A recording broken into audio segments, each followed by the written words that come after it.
Today's rich kid going skint is 24-year-old designer label lover Navid. Life growing up for me was easy and simple. I came from a very privileged background and I usually had everything that I wanted. Home for Navid is his parents' multi-million-pound mansion in North London. Welcome to the kitchen. The first thing that stands out is my Versace plate.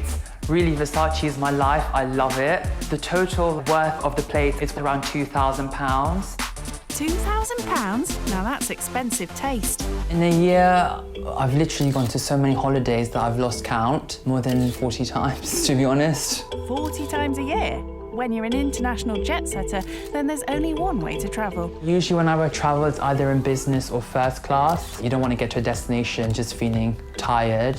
You want to look refreshed and relaxed. As he prepares to leave the bubble of his parents' palace, what is Navid hoping for? Really just to understand how people live on a day-to-day basis when they don't have this kind of privilege. The one thing I'm scared about is they might thinking, is this guy living in some sort of fairyland or bubble? Good luck with that, Navid. Waiting to welcome the rich kid are a family of 3 who live on a council estate in West London. My name's Queen, this is Sean. We've been together for 9 years and we are parents of a 2-year-old daughter. I work during the week and Queen works virtually the whole weekend, and at the end of the month we're still finding it hard to make ends meet, and it's becoming more increasingly difficult due to the fact that wages are so low and the cost of living is so high. Ironically, Queen and Sean live in one of the wealthiest boroughs in London, just a block away from where the Grenfell tragedy happened. So most people, when they hear that we live in Kensington, they think of the Royal Borough of Kensington. I was born and bred here. I've grown up before gentrification happened, and there are still a lot of families that are working class people. It's a real contrast of communities. You can literally see the wealth divide. On this road, Grenfell happened. Yeah, you go on another side of the road and you have literally the richest road in the UK. There's on average houses of 15.6 million. I don't understand how something like Grenfell can happen, yet there is wealth in this borough. Where is it going? When rich kids go skint. My name is Navid. Hi, I'm Queen. Come in. Navid's outfit was very eye-catching. He was wearing all designer.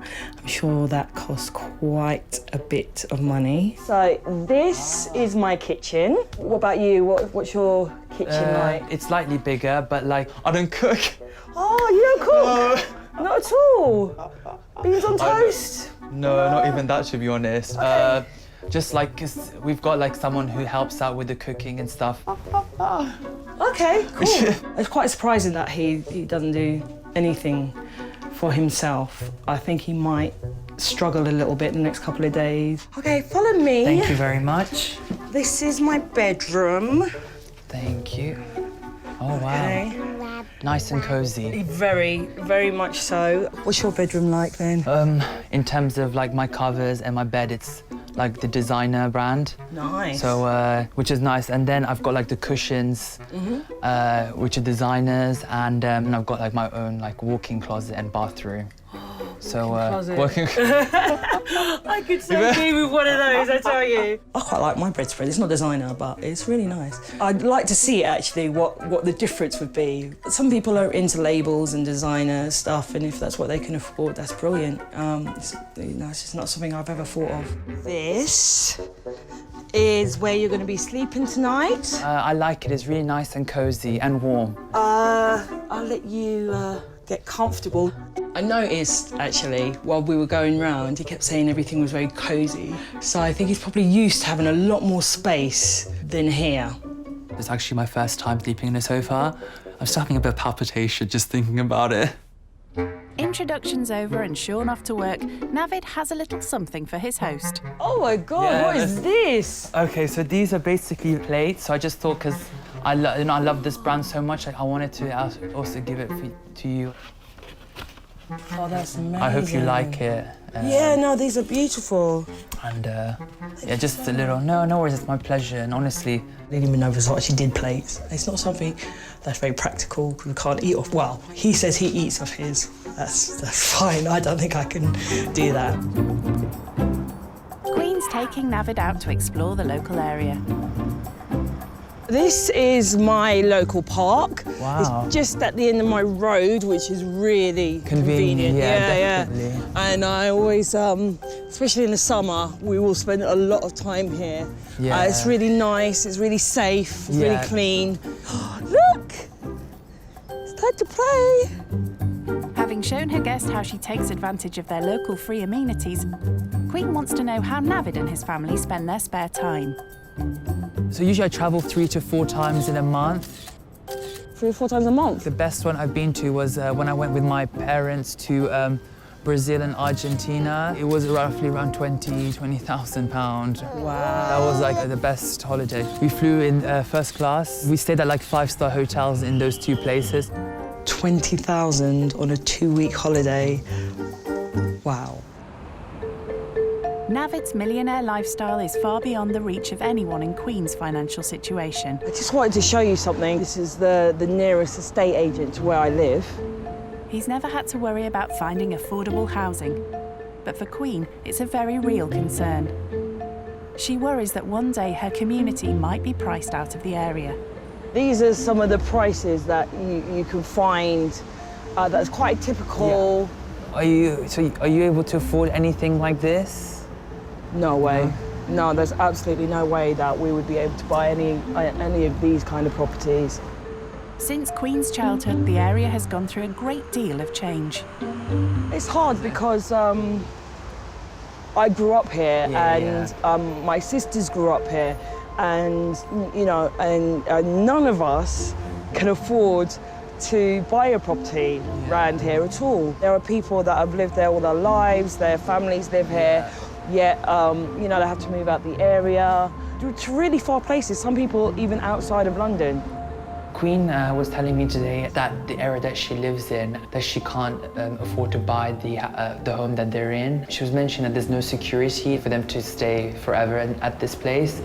So I think she was really upset about that, and you know, that really got to me because I think she does a lot for this community and she deserves to be here.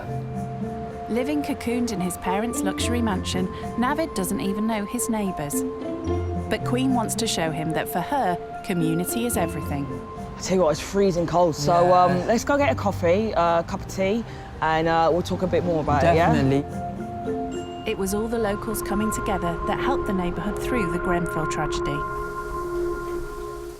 I didn't wake up until 5 o'clock in the morning, where somebody rang us to see, because they weren't sure whether we were in the immediate vicinity, but they knew that we lived very near it. Building, And it's then when they told us, because we didn't have a clue, and I opened the door and I could see it from my front door, and it was horrific. I can't imagine the people in the local estate what they must have seen, and seeing their families and friends and siblings, and you know what I mean, and trying to help them and not being able to. I didn't like hearing that because I don't think any human beings deserve not to live in a secure home. Everyone that lives in the North Kensington community, we all feel that, you know, like it could have been us. Many of those families have been living there for generations. Of course, yeah, they are. It's an old community, you know, and a lot of us that live in the estates and in social housing, you know, we really felt it because it was like people have lost their lives, their homes, their everything in one night. But Navid, I have to say to you that I'm so proud of my community and the way that we've come together. She got really upset and emotional, which obviously I was as well, because, you know, hearing that kind of story and knowing how many people suffered from that. I mean, really, words can't describe the emotion that someone will be really going through.